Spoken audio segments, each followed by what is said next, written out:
Alphabet Adventure by Audrey Wood and Bruce Wood. The little letters from Charlie's alphabet had worked hard all summer long, learning how to be a good team. At last, their teacher, capital T, was taking them away from Alphabet Island to their first day of school. They could hardly wait. It was time for them to help a child learn his ABCs. But as they were marching over a bridge, the little letter I tripped on a bump. "Help!" she cried, tumbling into the water below. Working together, the letters quickly made a chain and rescued little I. "Good work, Charlie's alphabet," capital T said. "Now please return to your alphabetical order." The little letters were so excited that many forgot their correct places. Some didn't face front or stand straight, and others turned upside down. "Try again," capital T exclaimed. "And this time, call out your names." A, B, C, D, E, F, G, H, I, J, K, L, M, N, O, P, Q, R, S, T, U, V, W, X, Y, and Z. They called out their names in perfect order. But something was wrong with one of the letters. What could it be? "Little I," capital T exclaimed, "your dot is missing." "Where is it?" "I don't know," little I said. "I had it this morning." "A little I always must have its dot," capital T said. "We can't go to school if our I has no dot." Capital T looked at the water. When little I fell in, her dot must have popped off and floated away. "Hurry! School begins soon. We must find her dot, or we'll be late."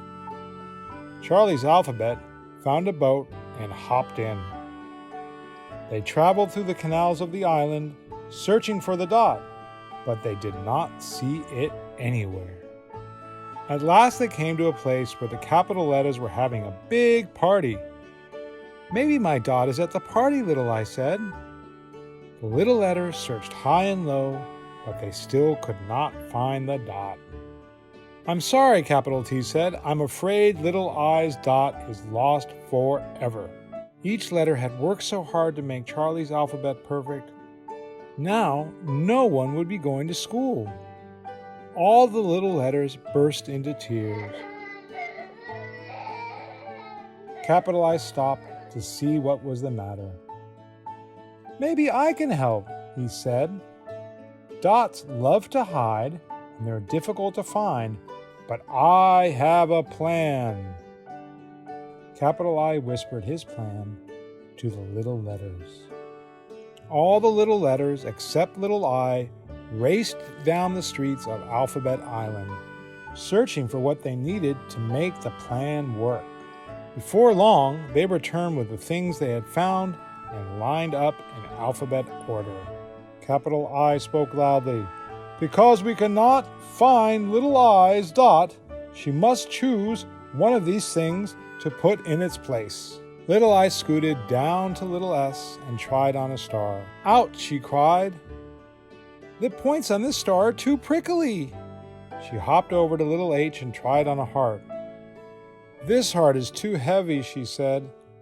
"It makes me crumple." She bounced back to little B and tried on a bug. "I can't wear this," she said with a giggle. "It's too wiggly." Then she noticed little C. "I think that bright red cherry looks perfect," she said. "It's much nicer than my dot ever was. I don't care if my silly dot stays on Alphabet Island forever."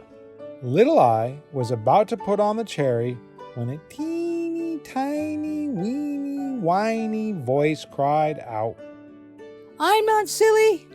You can't leave me behind." With that, a little I's dot popped out of its hiding place and jumped into its proper spot. Your dot wasn't lost at all, capital I told them. It was just following you around playing hide and seek. Now that they were a complete alphabet again, all of the letters hurried to get to school on time. 1 minute before the bell rang, the little letters climbed aboard a yellow pencil and took off.